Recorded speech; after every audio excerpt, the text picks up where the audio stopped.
요즘은 문득 이런 질문을 하게 됩니다. 지금의 나는 제대로 살고 있는 걸까? 하루하루를 돌아보면 크게 잘못된 선택을 한 것 같지는 않습니다. 남들보다 아주 뒤처진 것 같지도 않고 그렇다고 눈에 띄게 앞서 나가고 있는 것도 아닌 어딘가 그 중간쯤에 서 있는 기분. 하루는 분명 바쁘게 흘러갑니다. 해야 할 일도 있고 지켜야 할 약속도 있고 어제보다 오늘이 조금은 더 나아지기를 바라며 나름의 최선을 다하고 있는데 이상하게도 하루가 끝나고 나면 마음 한쪽이 텅 빈 것처럼 느껴집니다. 나는 분명 움직이고 있는데 어디로 가고 있는지 잘 모르겠고 열심히 살고 있는 것 같은데 이게 맞는 방향인지 확신이 들지 않습니다. 그래서 문득 이 질문이 떠오릅니다. 지금의 나는 정말 괜찮은 삶을 살고 있는 걸까? 이 질문은 실패했을 때만 찾아오는 게 아닙니다. 아무 일 없이 하루를 보냈을 때, 특별히 잘못한 것도 없는데 괜히 마음이 무거워질 때, 남들처럼 웃고 있었지만 집으로 돌아오는 길에 유난히 혼자가 된 것 같을 때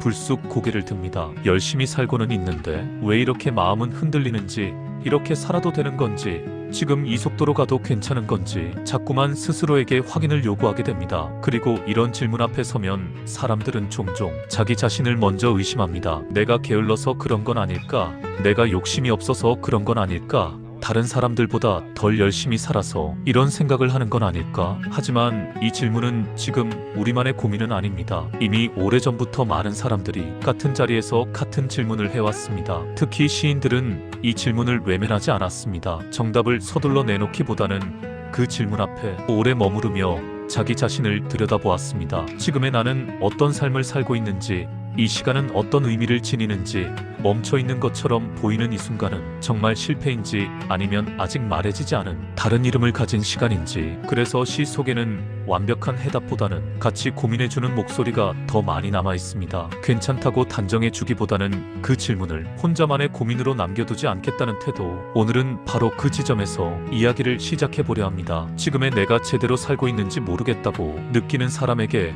멈춰있는 것 같아 괜히 자신을 책망하고 있는 사람에게 시인들이 전해주는 시의 세계 속에서는 어떤 깨달음을 얻을 수 있을지 함께 들여다보려 합니다. 제가 오늘 소개하고 싶은 시는 세 편입니다. 서로 다른 시대에 쓰였고 서로 다른 언어와 결을 가졌지만 이상하게도 같은 질문을 같은 방향으로 붙잡고 있는 시들입니다. 이 시들은 지금의 시간을 실패라고 단정하지 않고 지금의 삶을 조급하게 평가하지 않습니다. 오히려 지금 이 질문을 하고 있다는 사실 자체가 이미 삶을 성실하게 살아가고 있다는 증거일지도 모른다고 조용히 말해줍니다. 이제 그 시들의 이야기를 하나씩 천천히 따라가 보려 합니다. 지금의 내가 제대로 살고 있는지 잘 모르겠을 때가 있습니다. 분명 하루하루를 대충 살고 있는 것 같지는 않은데 아침에 일어나 해야 할 일을 하고 사람들을 만나고 나름의 책임을 다하며 하루를 버텨내고 있는데도 이상하게 마음 한편에서는 계속해서 같은 질문이 반복됩니다. 이게 맞는 걸까? 나는 지금 어디로 가고 있는 걸까? 특별히 큰 실패를 한 것도 아니고 눈에 띄게 잘못된 선택을 한 것도 아닌데 멈춰 서 있는 것처럼 느껴질 때가 있습니다. 남들은 각자의 자리에서 앞으로 나아가고 있는 것 같은데 나만 제자리에서 발만 동동 구르고 있는 것 같은 기분. 그래서 우리는 어느 순간부터 자기 자신을 조금씩 책망하기 시작합니다. 왜 이렇게 확신이 없을까? 왜 이렇게 느릴까?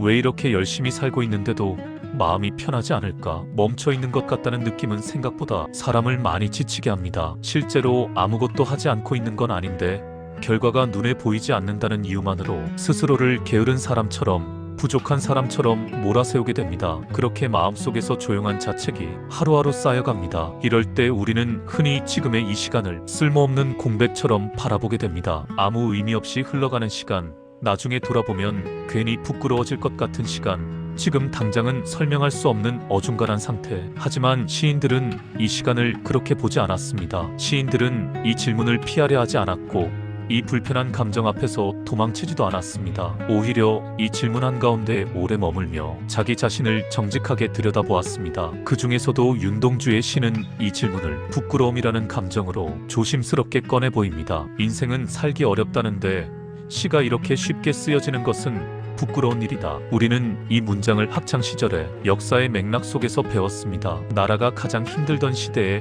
시인은 비교적 안전한 곳에서 시를 쓰고 있다는 사실이 자신에게 부끄럽고 무력하게 느껴졌다고. 그래서 이 시는 시대 앞에서 느끼는 개인의 죄책감과 자기 성찰의 기록으로 설명되곤 했습니다. 하지만 시간이 지나 이 문장을 다시 읽어보면 이 부끄러움은 시대의 문제를 넘어 아주 개인적인 감정으로 다가옵니다. 인생은 살기 어렵다는데 나는 오늘도 특별한 사건 하나 없이 하루를 보내고 있고 웃고는 있지만 어딘가 제대로 살고 있지 않은 것 같아 스스로가 초라해질 때가 있기 때문입니다. 남들처럼 힘들게 버티고 있는 것도 아닌 것 같고 그렇다고 마음 놓고 괜찮다고 말하기도 애매한 상태, 아무것도 안 하고 있는 것 같고 뒤처진 것 같고 괜히 나만 멈춰 있는 것 같은 기분이 하루 끝에 조용히 고개를 듭니다. 그래서 우리는 이 시간을 부끄러운 시간으로 이름 붙이려 합니다. 아직 아무것도 이루지 못한 시간, 아직 설명되지 않는 시간, 그래서 빨리 지나가 버렸으면 하는 시간. 하지만 윤동주의 시를 조금 더 천천히 다시 떠올려 보면 이 부끄러움은 자기 자신을 포기한 감정이 아니었다는 걸 알게 됩니다. 그 부끄러움 속에는 그래도 언젠가 올 새로운 아침을 기다리는 마음이 함께 들어 있었습니다. 겉으로 보기엔 아무것도 하지 않는 것 같아도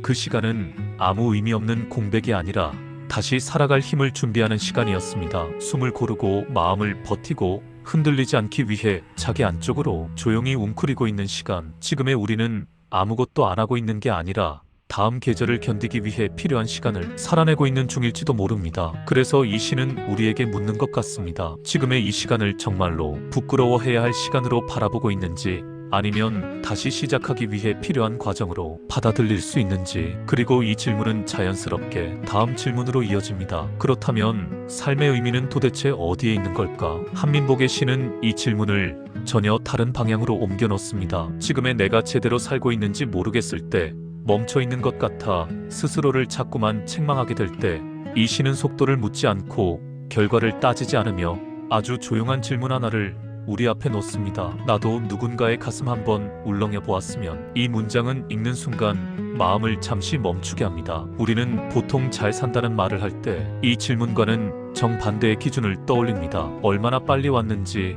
얼마나 멀리 갔는지, 얼마나 많은 것을 이루어냈는지, 누군가보다 앞서 있는지, 뒤처져 있지는 않은지, 어제의 나보다 오늘의 내가 조금이라도 나아졌는지. 그래서 삶은 어느새 경쟁처럼 느껴지고 비교처럼 보이고 뒤돌아볼 틈 없이 앞만 보며 달려가야 하는 경주처럼 변해버립니다. 하지만 이 시는 그 모든 질문을 잠시 옆으로 밀어두고 전혀 다른 지점을 가리킵니다. 어디까지 왔느냐가 아니라 얼마나 높이 올라갔느냐가 아니라 누군가의 마음을 한 번이라도 움직여 본 적이 있는지. 이 질문 앞에서는 속도가 중요하지 않습니다. 성과도 중요하지 않습니다. 아주 작은 순간 하나면 충분합니다. 말 한마디, 눈길 한 번, 괜찮다고 조용히 건넨 마음 하나. 그 사소한 순간이 누군가의 가슴을 잠시라도 울렁이게 만들었다면 그 삶은 이미 충분히 자기 몫을 해낸 것일지도 모릅니다. 한민복의 시가 봄산을 떠올리는 이유도 아마 그 때문일 것입니다. 봄산이 특별한 이유는 늘 꽃이 피어 있어서가 아닙니다. 아직 꽃이 피지 않은 봄산도,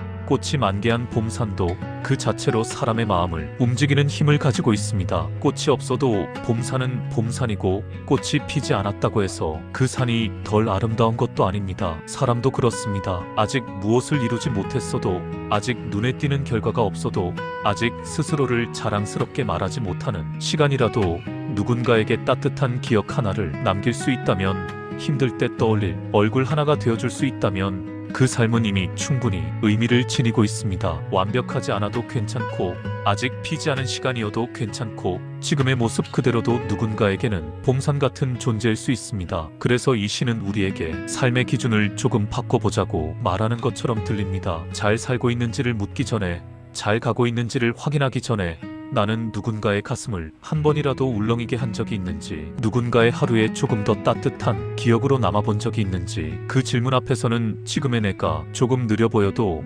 조금 부족해 보여도, 괜히 멈춰 있는 것처럼 느껴져도 삶은 완전히 다른 얼굴로 다시 보이기 시작합니다. 누군가의 가슴을 한 번쯤 울렁이게 만드는 삶은 그 자체로 다시 살아가고 싶어지게 만드는 아주 큰 이유가 되기도 합니다. 앞으로 더 가야 해서가 아니라, 더 이루어야 해서가 아니라, 지금의 내가 이미 누군가에게 의미였을지도 모른다는 사실만으로도 삶은 다시 한번 걸어볼 만한 길이 됩니다. 그래서 이 시는 말해줍니다. 잘 살고 있는지는 결과로만 판단할 수 없고, 삶의 가치는 속도로만 재단할 수 없다고. 어쩌면 지금의 나는 이미 누군가의 봄산이었을지도 모른다고. 그리고 이 질문은 다시 한번 우리 안에서 다음 질문으로 이어집니다. 그렇다면 지금 이 순간 아직 피지 않은 것처럼 보이는 이 시간은 도대체 무엇일까? 그리고 마지막으로 정현종의 시가 이 질문을 아주 조용하게 마무리해줍니다. 모든 순간이 다 꽃봉오리인 것을, 내 열심에 따라 피어날 꽃봉오리인 것을. 이 문장은 처음 읽을 때보다 시간이 지날수록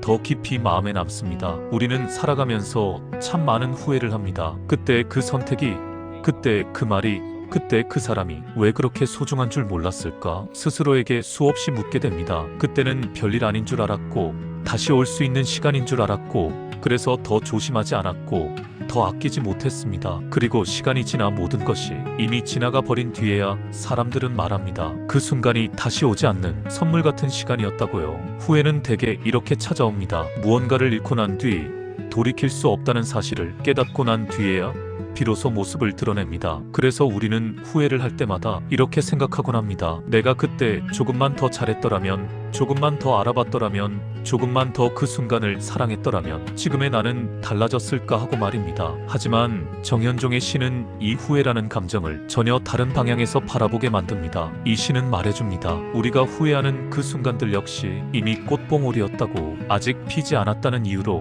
아직 결과가 보이지 않았다는 이유로, 아직 그 의미를 알아볼 눈이 없었다는 이유로, 그 가치를 알아보지 못했을 뿐이라고. 그 시간들은 쓸모없이 지나간 공백이 아니라 언젠가 피어날 준비를 하던 아주 조용한 순간들이었다고 이 시는 말합니다. 그래서 이 시 앞에서는 후회마저도 조금 다른 얼굴을 갖게 됩니다. 후회는 잘못 살아서 남는 감정이 아니라 그 순간이 얼마나 소중했는지를 뒤늦게 알아버렸을 때 찾아오는 감정일지도 모릅니다. 다시 말해 후회는 그 시간이 아무 의미 없었다는 증거가 아니라 그 시간이 꽃이 될 수 있었음을 증명하는 감정일지도 모릅니다. 그래서 앞서 만났던 세 편의 시는 결국 하나의 문장으로 우리에게 말을 겁니다. 지금의 이 시간은 실패가 아니라 이미 피어나는 중이라는 것. 멈춰있는 것처럼 느껴지는 시간도, 성과가 없어 보이는 시간도, 아무 일 없이 흘러가는 것처럼 보이는 하루도 언젠가 돌아보면 가슴을 울렁이게 할 꽃봉오리였을지 모른다는 것. 지금의 우리는 아직 피지 않았을 뿐 이미 꽃을 준비하고 있는 시간 속에 서 있는지도 모릅니다. 그래서 이 시들이 우리에게 건네는 말은 조급해하지 말라는 말이 아니라 지금을 함부로 버리지 말라는 말처럼 들립니다. 아직 확신이 없어도 괜찮고, 아직 서툴러도 괜찮고, 아직 불안해도 괜찮으니 이 순간을 너무 쉽게 실패로 이름 붙이지 말라는 이야기. 그러니 오늘만큼은 지금의 순간을 조금 더 아껴보면 좋겠습니다. 완벽하지 않아도, 불안하고 서툴러도, 방향을 잃은 것처럼 느껴져도 이 순간 역시 당신의 꽃봉오리일 테니까요. 어쩌면 지금 이 시간을 어떻게 바라보느냐가 나중에 남을 후회의 모양을 결정하게 될지도 모릅니다. 당신의 오늘도 아직 피지 않았을 뿐 이미 피어나는 중이라는 사실을 잊지 않기를 바랍니다.